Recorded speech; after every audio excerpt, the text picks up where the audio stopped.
That's right, you got the harvest. Okay.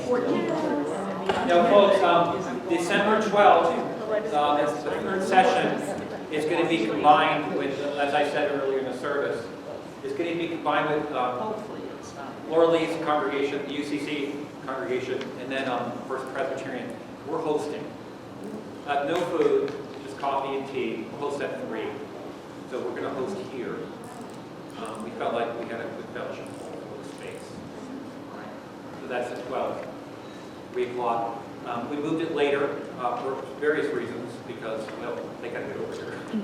So it'll be with the 2 of us. He's right here. Is that 3 o'clock, you said? 3. And that's when First Presbyterian is doing theirs. On second Sunday, 3 to 5. And then the UCC Church, you guys are doing yours on Saturday mornings, right?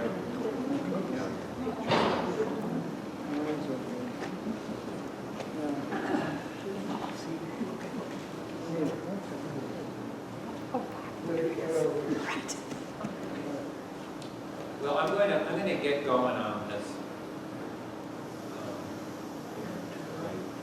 So yes, sure. Are we supposed to be reading that book? I'd like for you to read it. I mean, Yes. I've got it, but I, Yeah, if you've got it. I mean, it's not. You don't have to read it, but it does help if you read it. Yes. paid for it. Because a lot of this comes from the book. The base of it comes from the book. It's an excellent book. It's an excellent book. How many people have read the book? No, you don't. I would like to. Okay, yeah, it's a good book. It's a good book. All right.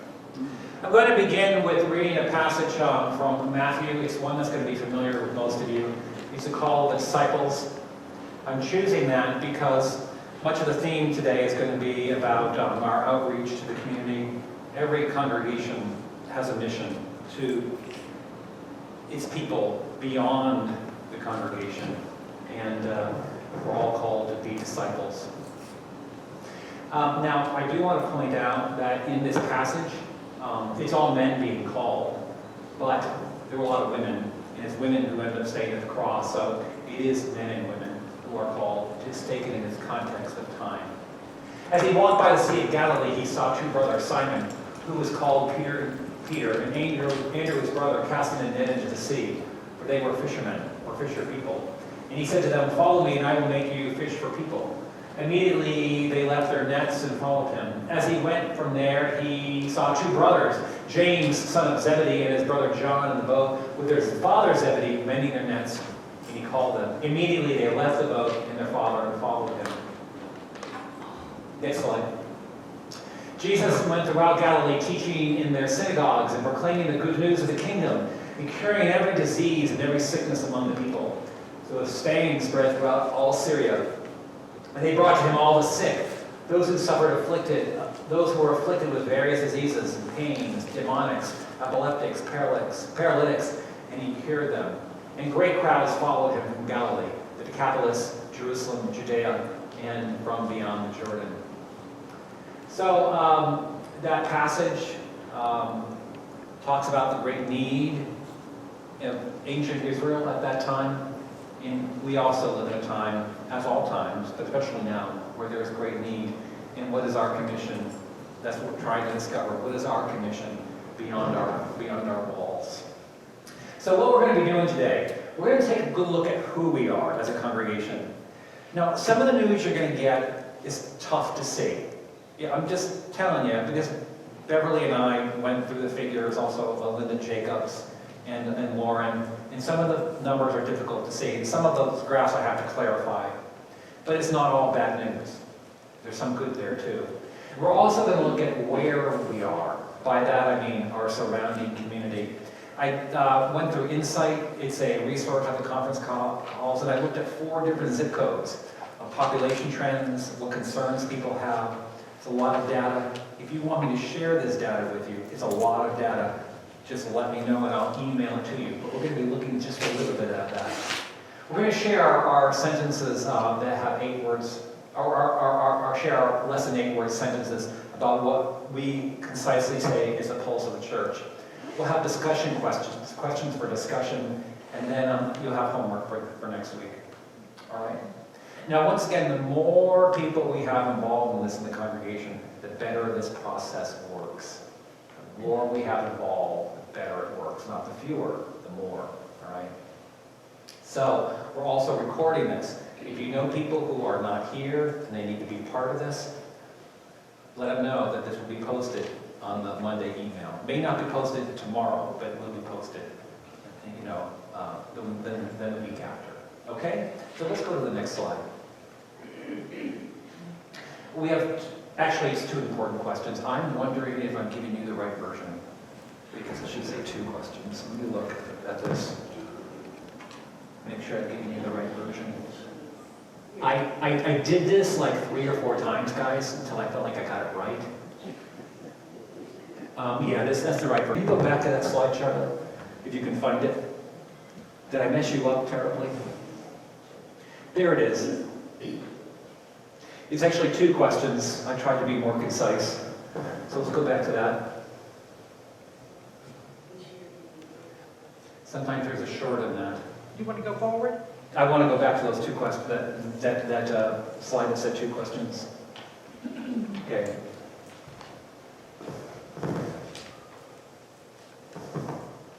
Are they going to show up on the screen? Well, yeah, it's going to be the next slide, but for some reason we are not getting, Here's number 1. yeah, but see, it's not up there. That's our problem. Okay. Well, there it is. There's a short in this box. That's our problem. There it Okay, is. all right.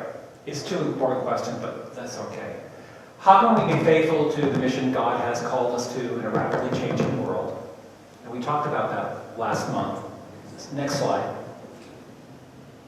What are the tools, the mental models, the wise actions, and competing commitments that we need to today? We'll talk about that. Next slide. Yeah, what kinds of transformations required of us? Next slide. All right. This is some of what we covered last week, or last month. In every field, in every business, every organization, leaders are rapidly coming to the awareness that the world in front of us is radically different from the world behind us. Would you all agree with that? Yes. That what's in front of us is much different from what was behind us. When I first went into the ministry, it was very unusual. Of course, I was in the South, it might be different here in the Northwest, for me to meet someone that hadn't been baptized. Now, most of the young adults that I meet have not been baptized. It's just a different world, okay? And all institutions are struggling to adapt, or most all of them. Next slide. There was a time when churches functioned primarily as vendors of religious goods and services. All a pastor needed to do was provide for Christian education, lead Christian worship services, and offer Christian counsel and support. People today are not particularly interested in receiving religious goods and services. This makes the church seem essentially obsolete.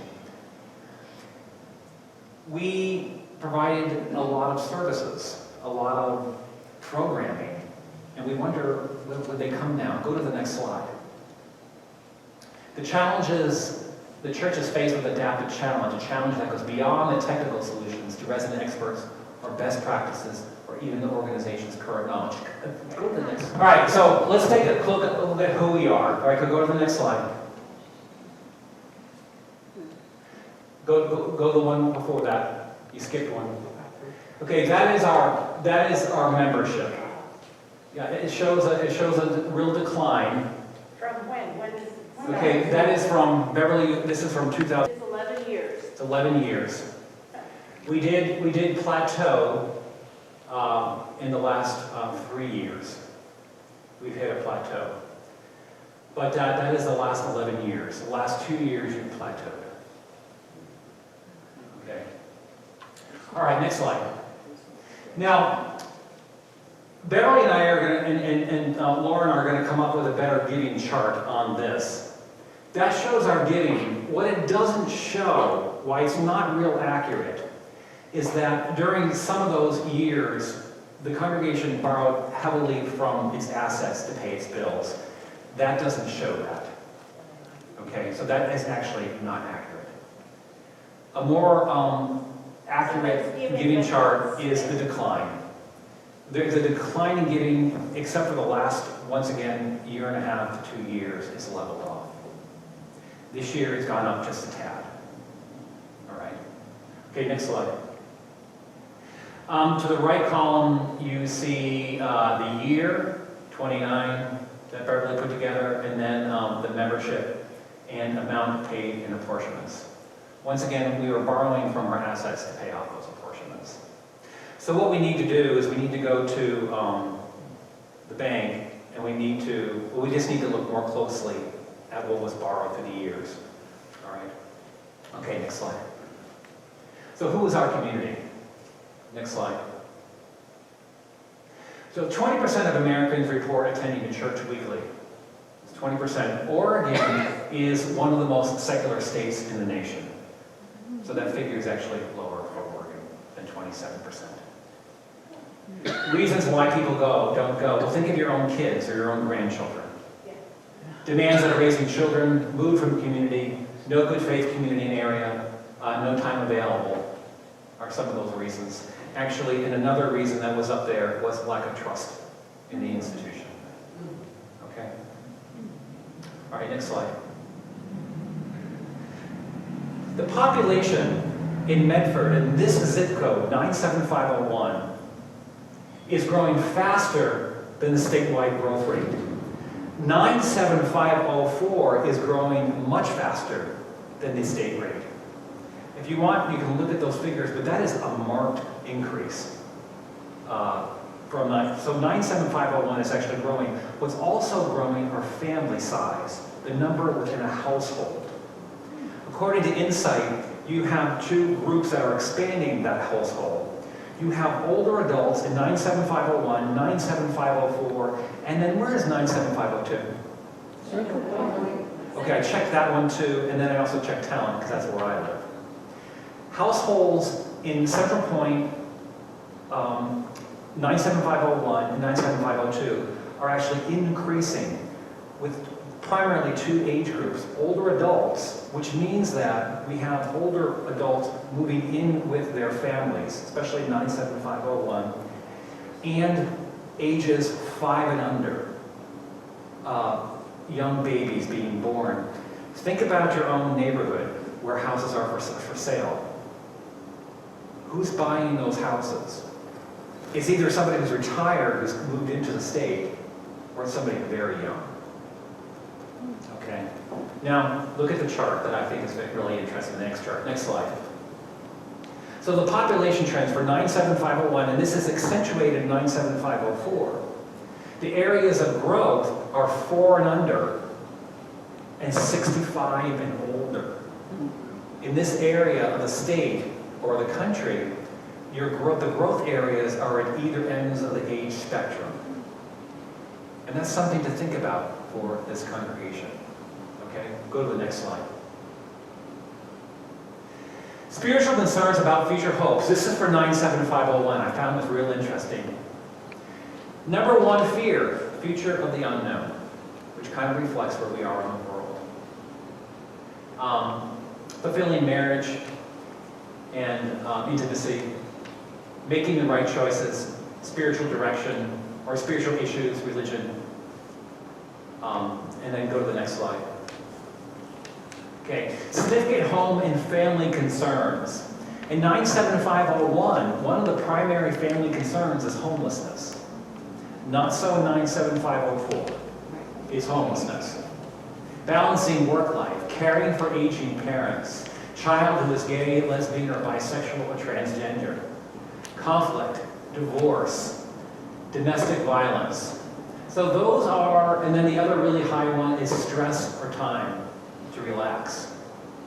Another high one is, it's time management. But those are the big concerns in this area. Yeah? Blue or the red? Oh yeah, yes, good question. The blue is our study area. The red is a national average. So the fear of homelessness, or avoiding homelessness in this zip code is higher than the nation's average, or the nation's number, all right? So is health and caring for aging parents is kind of spot on with what the nation is going through. A child who is gay or lesbian is a greater concern here than the national average, which kind of really surprised me. You would think that'd be like North Carolina would be way up there in South Carolina, but maybe they're in denial. Is that the whole state? That's just for this area. That's for 97501. It's a lot of numbers. A lot of this is similar to 97504, except for avoiding homelessness. But the others were similar. So that's the concerns. That's what people are thinking about in this neighborhood.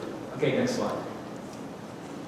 The mission field is no longer far away on another continent. In the 1970s, Leslie Newman said, England is a pagan society, and the development of a truly missional encounter with this very tough form of paganism is the greatest intellectual and practical task facing the church. And I think that's true. I mean, we don't live in a society that tells a Jewish, Christian, or even a Muslim story. We live in a society that doesn't have a story, doesn't have a sacred story. Okay, go ahead, next slide. The Missional Church is a community of people that defines itself and organizes itself around being an agent. This is what I really want us to listen to. I'm going to read that again. The Missional Church is a community of people that defines itself and organizes itself like around being an agent of God's mission to the world.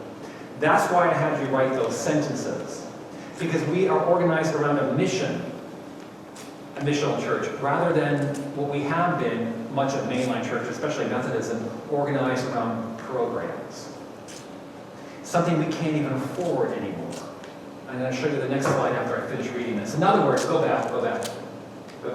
In other words, the church's true and authentic organizing principle is its mission. It's not its program, it's its mission.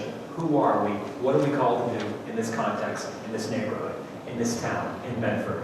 When the church has a mission, then it is the true church, because that's what the church is, the call of disciples. He called them to send them out. He didn't call them to sit in the boat, right?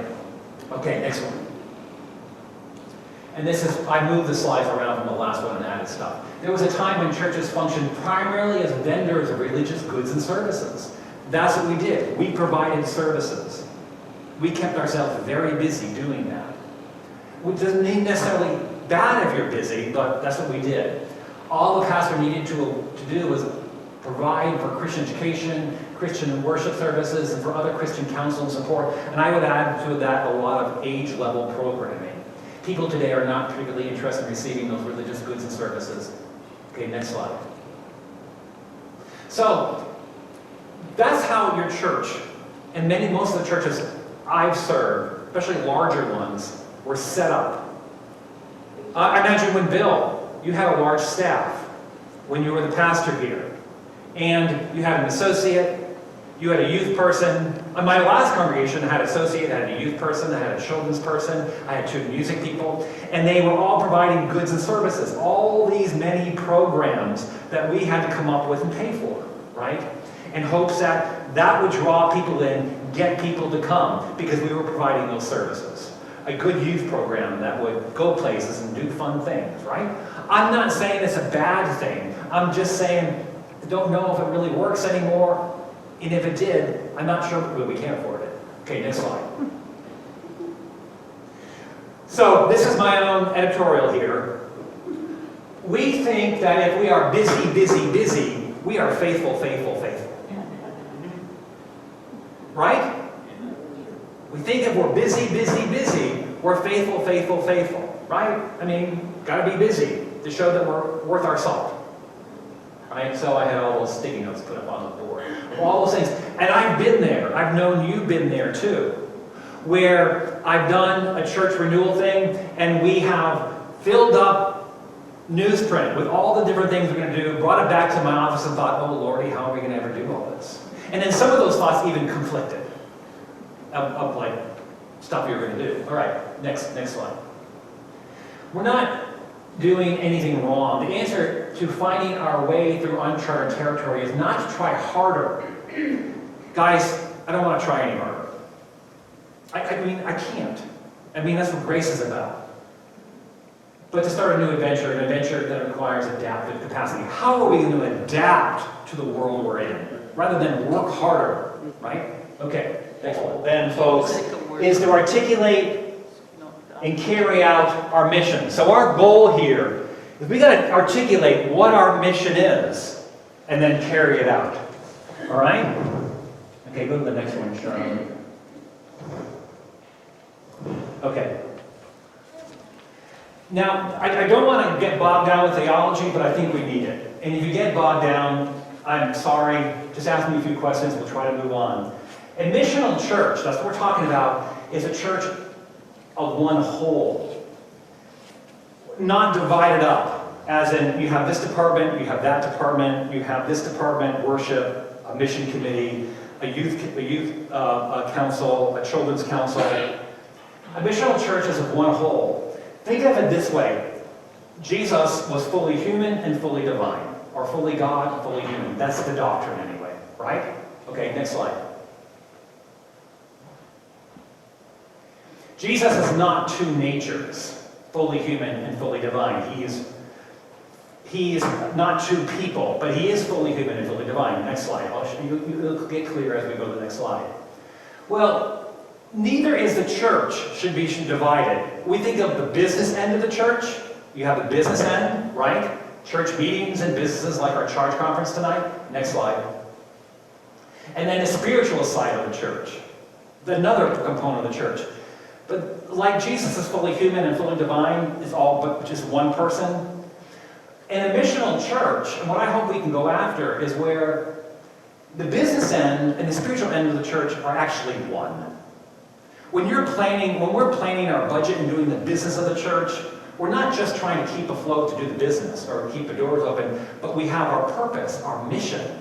That's our focus. Okay, next slide. There is no next slide because this is short. All right. So we try to struggle between these two. Is a church of two natures? Is it more business sometimes, and sometimes it's more spiritual community? For me, in the mainline church, a lot of times I went home and I thought I should have worked for Exxon. That's what my dad worked for Exxon, because I really felt like I was in a business, because I was spending so much time just doing budgets and meetings, all right? And sometimes wondering, okay, so what is this about? What is the mission? All right, and that's not a reflection of this church. That's a reflection of churches, mainline churches, Methodist churches. Or are we of one piece? Once again, you know, there's that business and spiritual end. You go to either one or the other. Next slide. So we've got this balancing act going on here, right? How much is Christ divine? How much is Christ human? How much is the church a temporal institution? How much is the church the body of Christ? How much are we of one or the other? All right? Okay, good, next slide. But in a missional church, it's all one bucket. And that's what I want us to understand. I had a professor at Emory that I really liked. And she would say, when we struggled with this, Jesus is fully human and fully divine, she would say, you know, her name was Roberta Bondi, when Jesus was most fully human, Jesus was most divine. And when Jesus was most divine, Jesus was most fully human. So her point was that when Jesus wept, he was most fully human, he was weeping, but he was also most fully divine at that moment. When Jesus was healing with such great love, as a human, it was so divine. He was most divine, but he was also most human, healing another person. Right? So go to the next one. When Jesus is most human, Jesus is most divine. Jesus is one just as the church is one. What we do should be of one purpose. What is our mission? When we're looking at budgets and meetings and trustees, why are we keeping, putting security on the doors? What is our reason? All right? Okay, next slide. Our ministries and activities come out of who we are. The missional church is of one piece. And that's where we're at, is finding out who are we? What is God calling us to here? What is our particular role as a body of Christ in this city and in the Rogue Valley? Our ministries and activities come out of who we are. The missional church is in one piece, it's one bucket. Am I making any sense here? Okay, I'm glad. So I wasn't sure. All right, next slide. The church is its mission. The church is its mission. You know what I compare it to?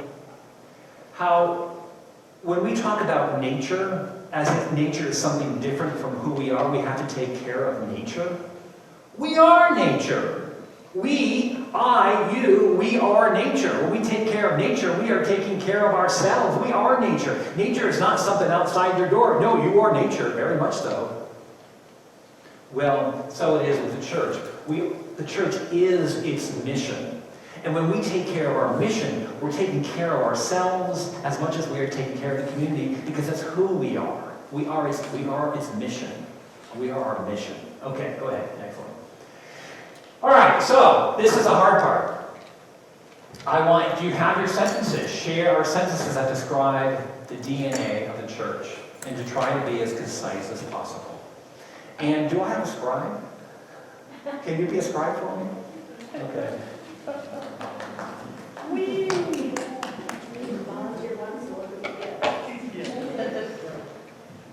All right. Okay, I saw Bobby pull out her sentence out of her pocket. I saw you pull it out. Okay, can you read it? Here, I'll give you a mic even.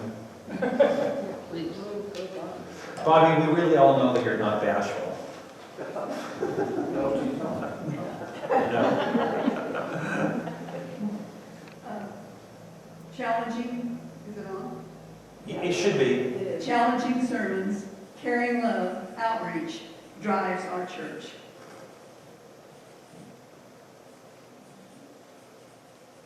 Next. Outreach, you said? Yeah, outreach. Like food for the, or what like Lynn does all the time. And Challenging sermons, caring love, outreach. caring love defines our church. Okay, Dale, you have one too? The household was busy.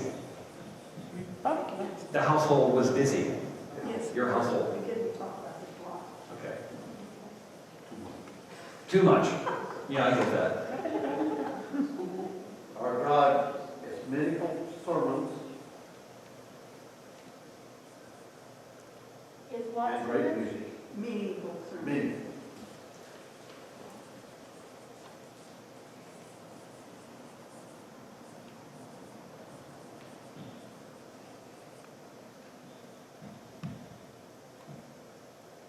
Great music. And I missed that second word. Our God. Our drive. Okay. I think I screwed up a little bit. Well, don't worry about that. Okay, because I think I put my vision in, but it's all sort of how it was. And anyway, church equals worship, music, children, Slow down.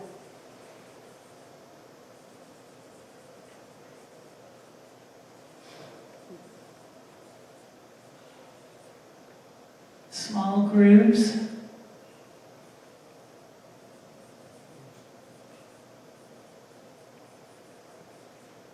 and outreach. Okay.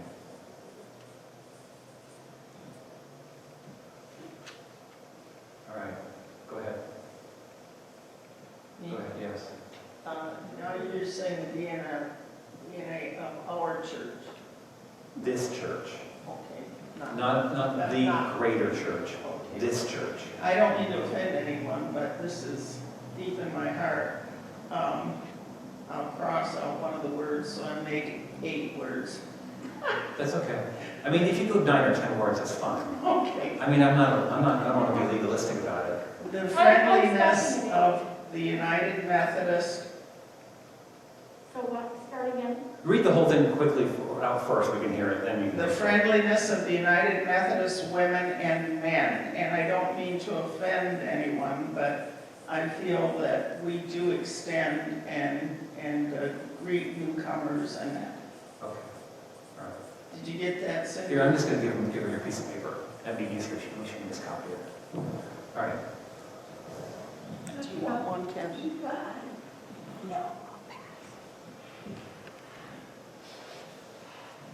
to follow the way and teach in the way, and teaching and living God's love. To follow the way, that's the way as in the early disciples, and teaching and sharing the love of God. Okay, to follow the way In teaching, and teaching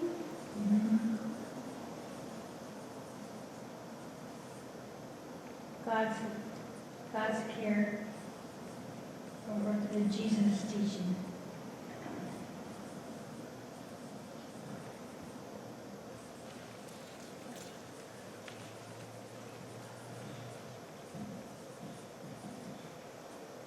Is that the gist? Yes, that's the gist. Okay. That's it? Reaching out,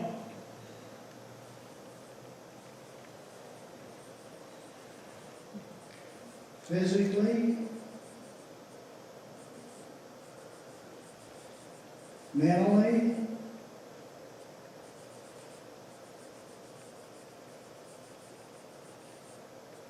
spiritually,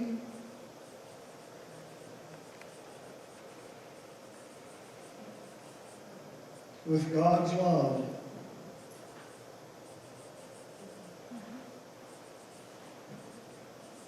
Reaching out visibly, mentally, and spiritually with God's love. Okay. Others? Go ahead, Yeah. Scott. Okay, expressing love to those around us in unique ways. Expressing the love of those around us in unique ways.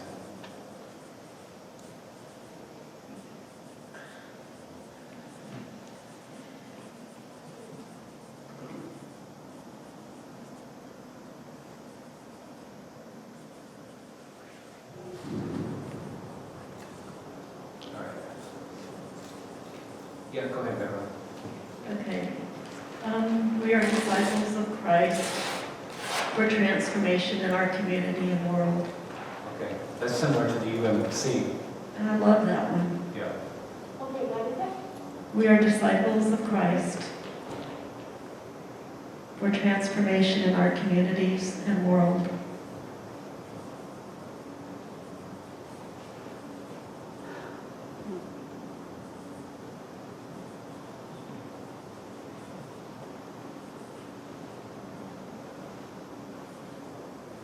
Okay, is there another one?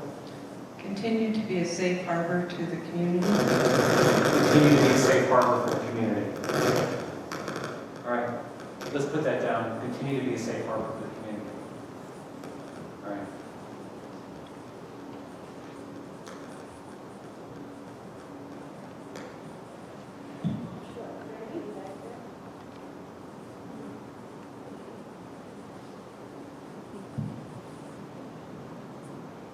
Okay. I was focusing on our church, and I thought we need fellowship, message, and music outreach to worship our God. Fellowship, Fellowship, message, and music outreach to worship our God.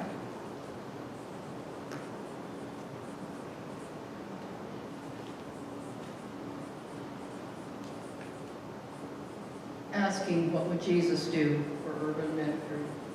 What was that? Asking what would Jesus do for urban Medford? Asking what Jesus would do for. urban Medford. Or urban downtown Medford? Okay, let me have that. I'll write that down. Asking what Jesus would do for urban Medford. Asking what Jesus would do for urban Medford. Asking what Jesus would do for urban Medford. Show God's love to all through our actions. Okay. Show God's love to all through our actions. Are there any others? Penny? She said no. Sermon prayer. Hmm?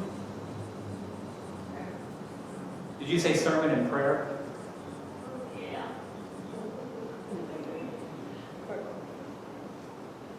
Church community prayer. Church. Fervent. Church, community, fervent prayer. Urban. I got it, fervent.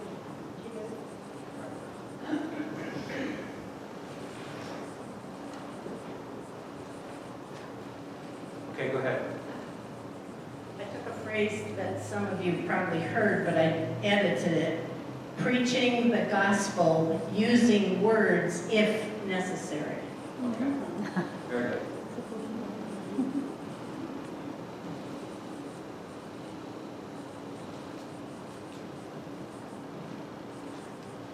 Go ahead, Beth. Having us look at the fact that the church is in the need to change. Mine was adapt actions to meet the unchurched needs. Adapt actions to Actions. adapt actions to meet the unchurched needs. And I see us beginning that process. Adapt action to meet the unchurched needs. So that may change from money. Right.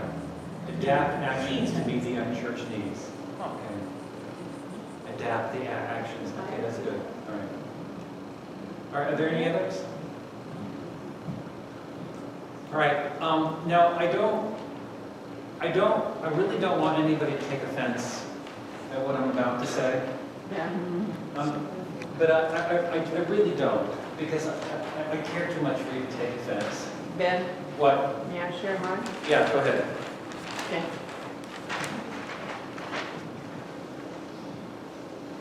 Melt us, mold us, fill us, and use us. Melt us. Mold us, fill us, use us. Okay, very good. Melt us, mold us. Caring women, men, and preacher enjoying beautiful stained glass windows. Okay, very good.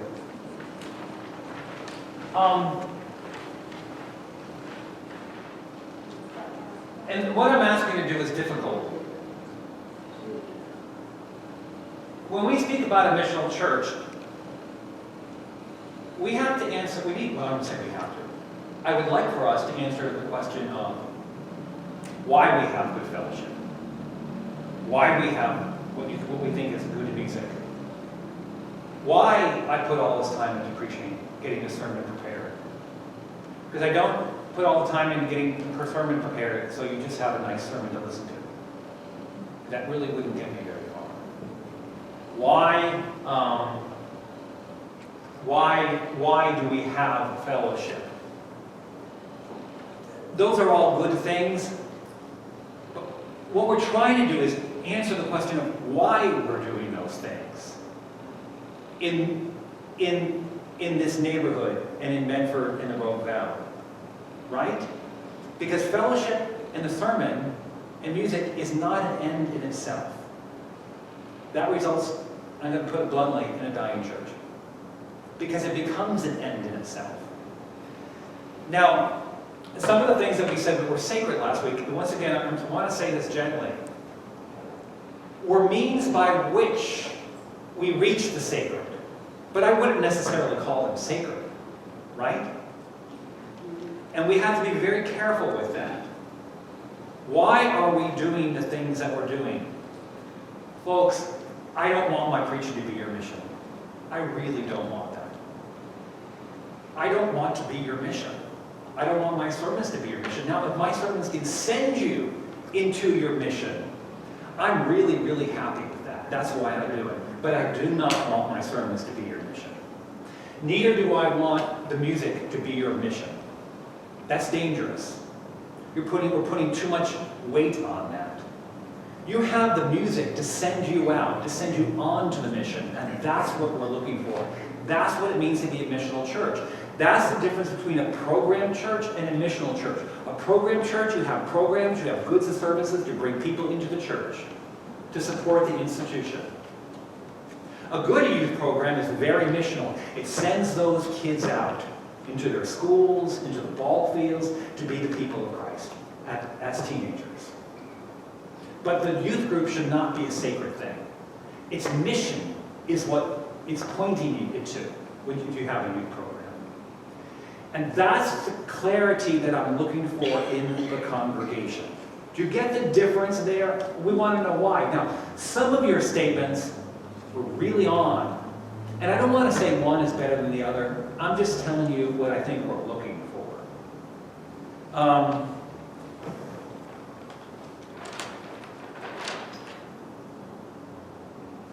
What's the one, who said the one about what we're doing what Jesus would do in an urban environment?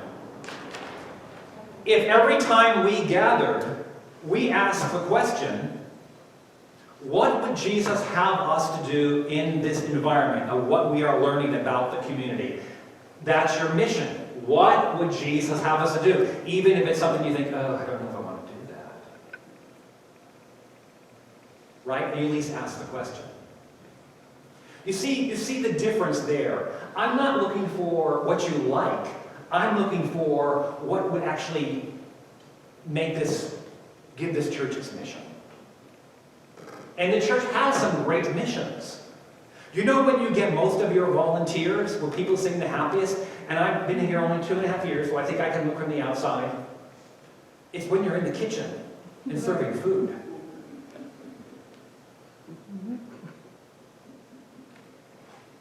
I mean, that's what I've witnessed.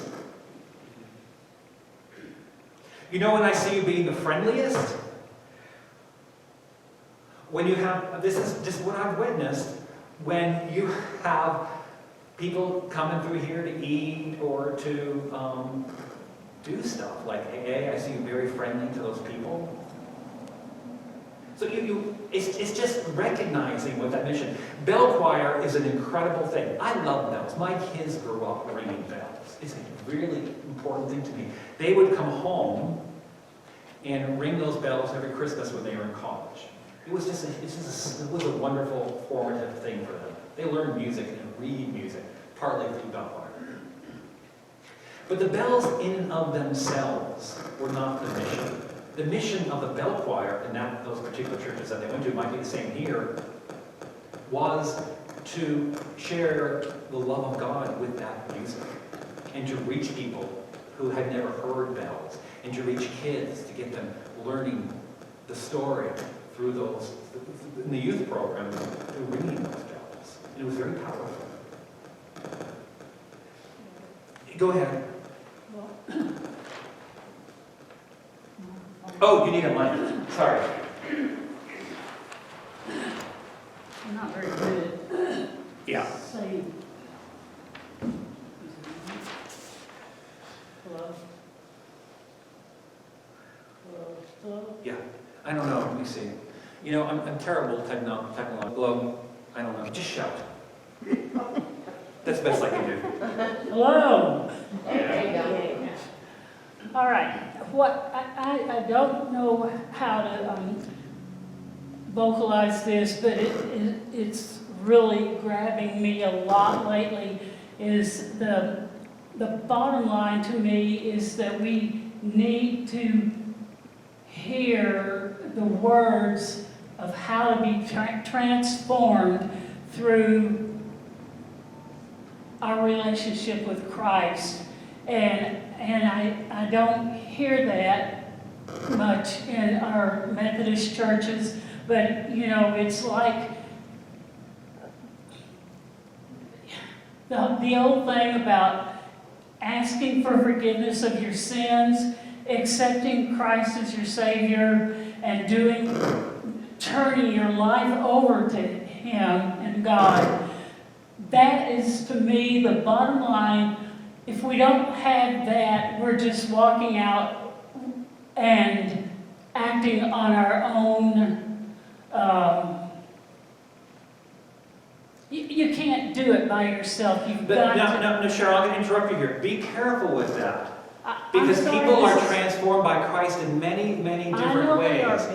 People are transformed by Christ sometimes just by serving food or working the food pantry. But it's you've not got always. to hear the bottom line. Okay, go ahead. But I've heard you press this point before. Go ahead. Well, yeah, because it's the bottom line. If we, But I think sometimes what you're seeing is very narrow. no, I mean, if we have the bottom line, then all the rest of this stuff is Okay. going to come out of our love for Christ and having that spirit fill our hearts. Right.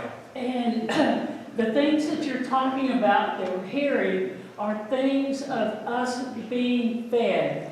We hear your sermons. If you're up there just saying a bunch of platitudes or whatever, but you're not, it's stuff that we take, or hopefully we take, internalize it, think, how is this fitting what I'm being called to right now? Right. I need to hear that. I need to be fed. I need to be in small groups so that there is that opportunity to say, well, what do you think about this? Or how does this translate to you? Okay. Being in the bell choir, by ringing the bells, you're taking that inner stuff that you've gotten from your relationship with Christ, and it's going out through the bells, and you go home and you feel a feeling of fulfillment and joy. Which is what I was talking about. Okay, but in the children's group, they need to hear the stories. I don't know what our children were hearing or my children, my grandchildren. I don't know what they were hearing when they went to Sunday school. You know, but if it does not teach them who Christ was, what he came for, why he's here, then what's the point? The music is, to me, the music is bottom line, not because it does make me feel good, but it also reminds me the words, like the one that he sang today, helps remind us to look out there. I mean, we see the homeless, we see the hungry.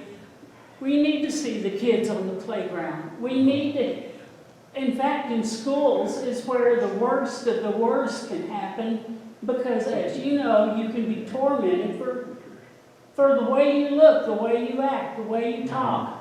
And if we're not giving our kids that bottom line to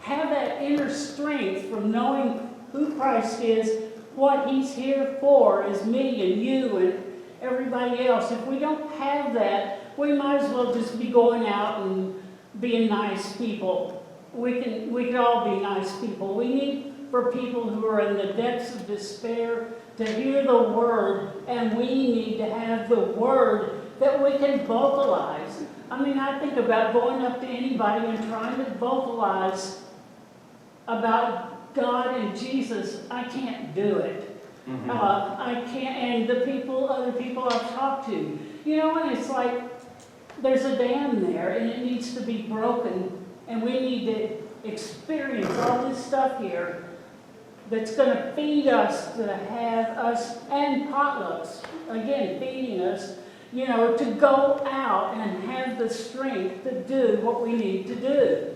Okay. Okay. Sorry. I appreciate what you said. Thank you.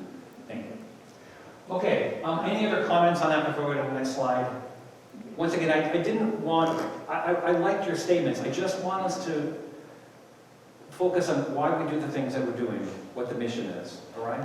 Go ahead. Yeah. That was the reason that I put in mine challenging sermons, because I feel that you challenge us each Sunday to go out and do exactly what you're saying.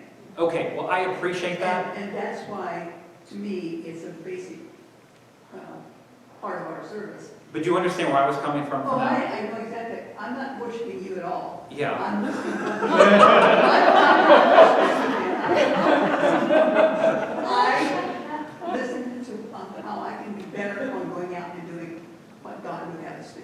Okay, all right. And that's what you're saying. Thank you, I appreciate that. All right, any other come on? Oh, so, okay.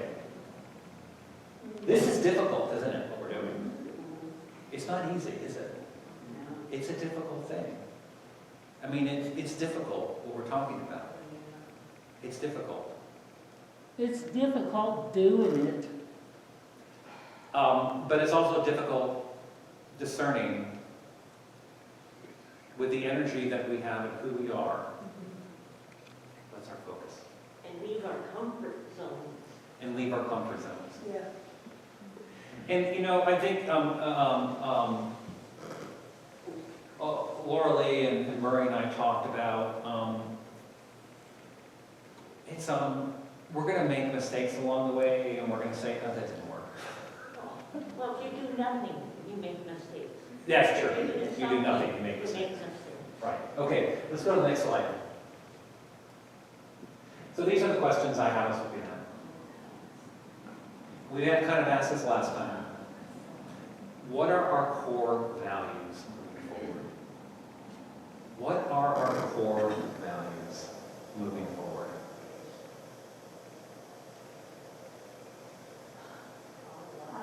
You know, I'm just going to throw things out there that don't relate, just to give you ideas. Our core values for one church, it might be, that I went to, it was loving the stranger. That was our core value. It was loving the stranger. For another congregation, a core value was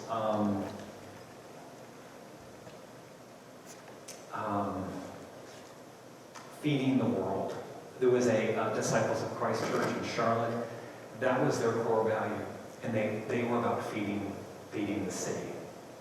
They were actually a small congregation, and they have had this soup kitchen and these services around the soup kitchen going on for years. And their core value was feeding the world. But, you know, Disciples of Christ, they have communion every Sunday, it kind of fit with them. A core value. Have you ever looked at the plaque? I don't know when it was put up, but that's an incredible mission statement. I don't know who put that plaque up on the outside of the church along West Main, but that is well spoken. I don't know who did it. It's quite old, but it's beautiful. What does it say? Go out there and read it. It's quite long, but it's beautiful.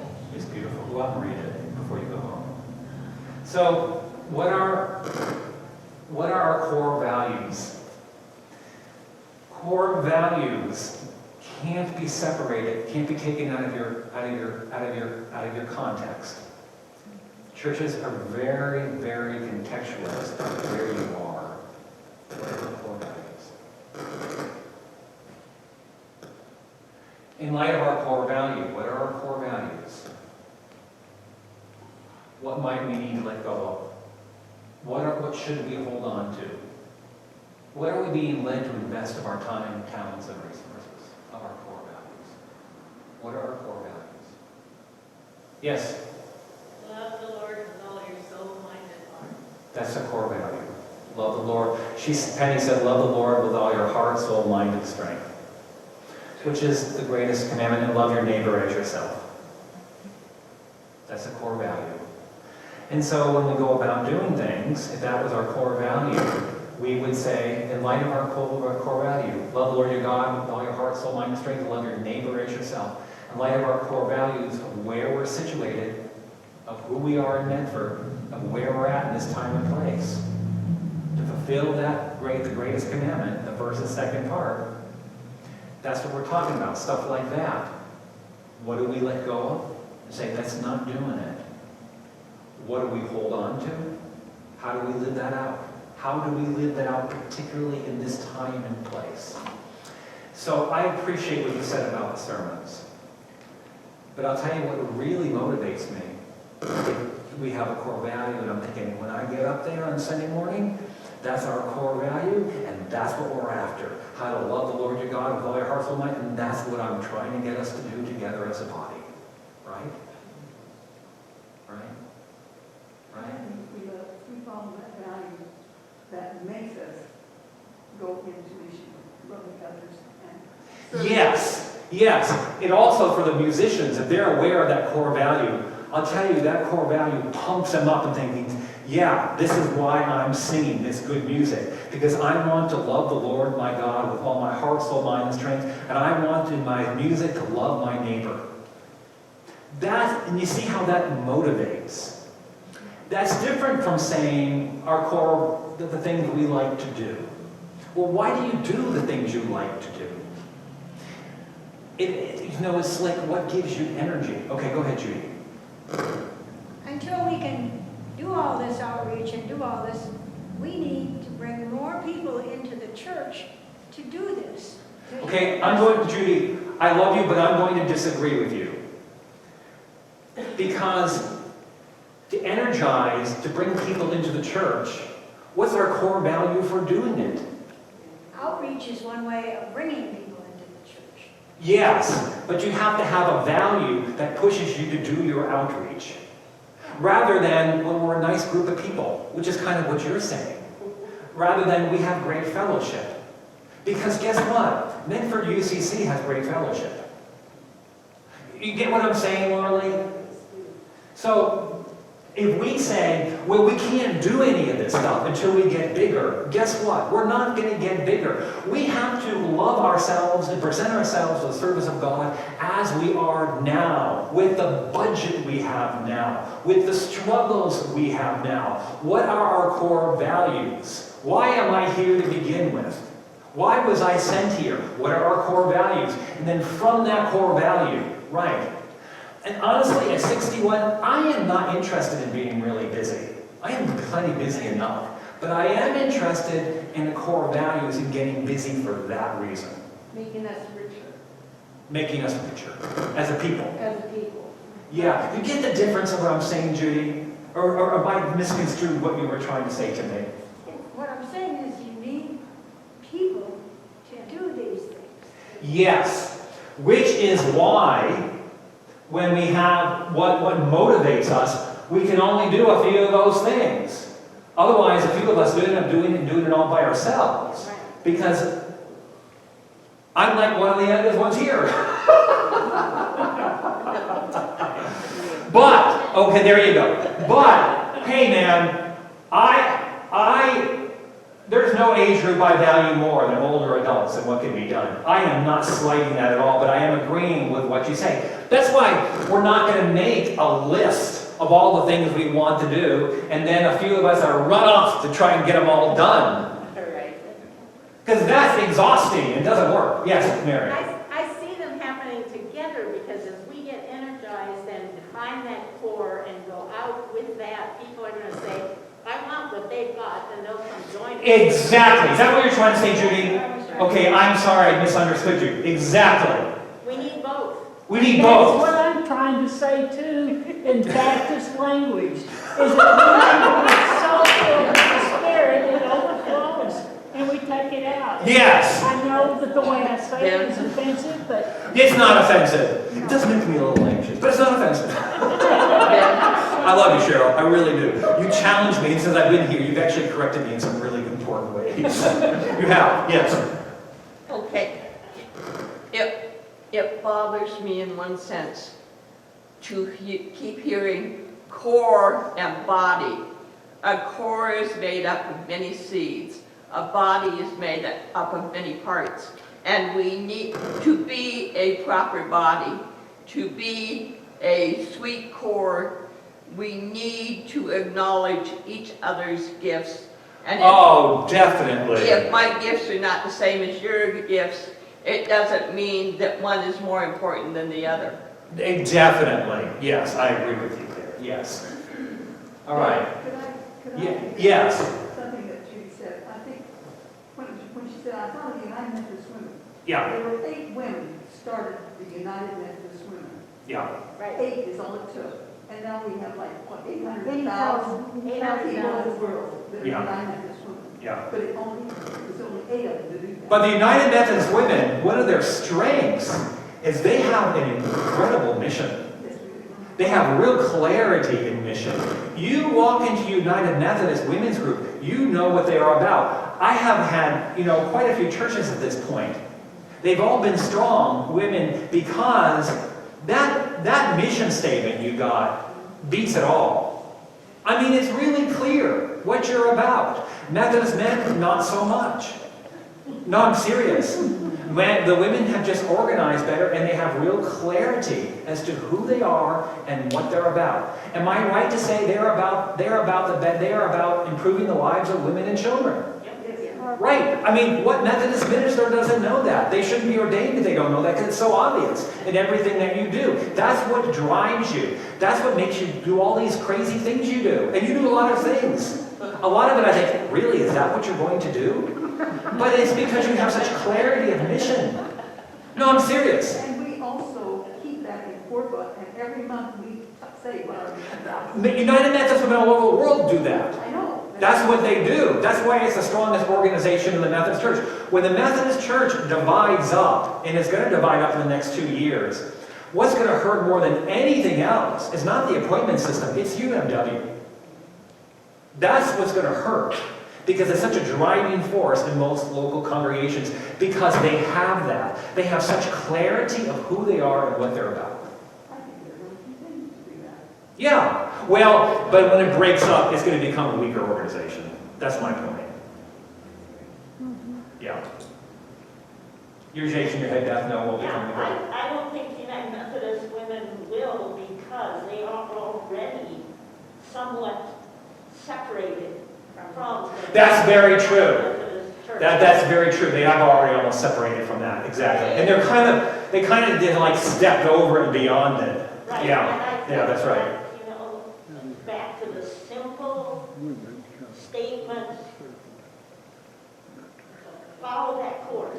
Yeah, And I think they could be the beginning of a new way of Of being- transparency and We need to finish with we need, because you need to go home. Okay, so go to the next slide. All right, so what I want you to do, and I really feel like we got somewhere today, and I do like your statements, and honestly, guys, I really do like preaching, but I'm just going to leave it at that. All right, so this is what I want you to do. First of all, now write our core value. They don't have to be about any activity. Like Penny pulled out the two greatest commandments. They don't have to be about activity. I want to know what motivates you. All right? I want to know what motivates you. Okay? All right. And what motivates me, I have to do this too. Ask 2 people during the next month about their impression of our church. If possible, one should be a stranger or someone who does not know you very well. So I want you to get an impression, like, what are the, I get those impressions all the time when I introduce them. I got a few last night. What are their impressions of the church? And I want you to report back, what are their impressions of the church? Then the following month, we're going to be asking people to come visit our church, not to join, but you're going to ask maybe a friend or a stranger to come visit, and then you're going to have coffee with them and talk about what their experience was. Because we're seeing it from the inside. We need to get a look at it from the outside. All right. Keep reading Canoe in the Mountains, and Kathy, you can take my copy. It's buried in my office, which is a total disaster. Which would be actually twice as bad if it wasn't for Linda Jacobs kind of getting me in order. All right, I want you to watch, Murray put me onto this, and I watched it. I want you to watch, if you can, the Ken Burns series on Lewis and Clark. It's on Amazon. It's really, really good. Did you watch it too? What did you think of it? 2 parts. You're not making a life commitment here. Laura said, it's only 2 parts, you're not making a life commitment.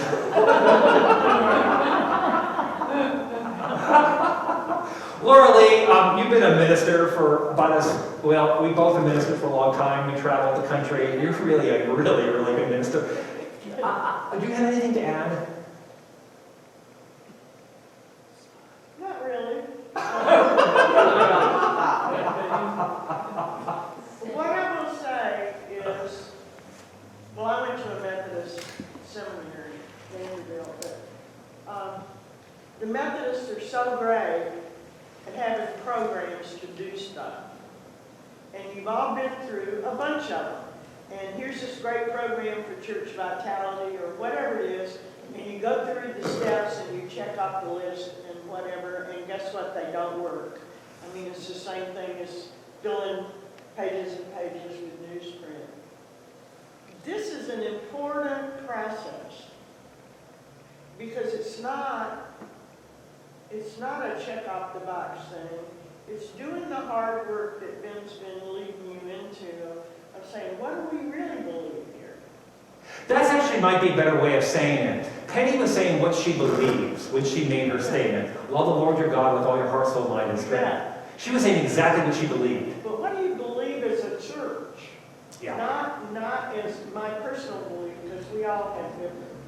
and my church really has differences. But what is that grounding thing that you know God is calling you to do? And that is hard work, and I just want to encourage you to stick with it.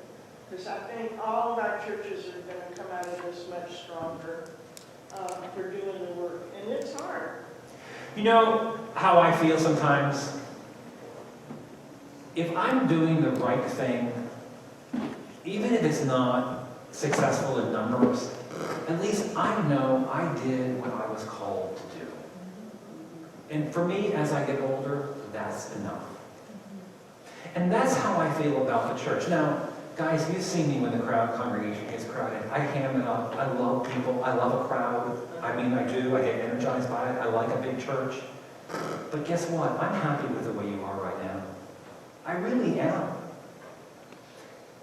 So it's not so much to me about growing in the church. We need to do that, Judy. I agree. But if we didn't, and then I retired and we were the same size, but we were doing what we felt as a body of Christ we should be doing in this community, what was on our hearts, I'm happy. I am totally happy. I am totally happy. Because I love you and myself for who we are. I mean, I want to grow, of course I do. But if we didn't, but we were doing what we knew was the right thing to do, I'd go off in the sunset smiling. I mean, I would. Right? Right? Okay, we need to go home. Bye. I've done enough talking today. I gotta go home and shut my mouth for the rest of the day. Huh?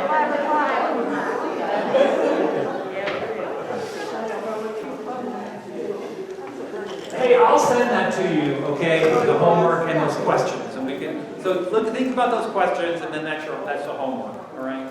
Think about those questions and the homework. And I'll send it to you. We'll put it on the Monday email. You're going to close the door of your computer? Yes. Oh,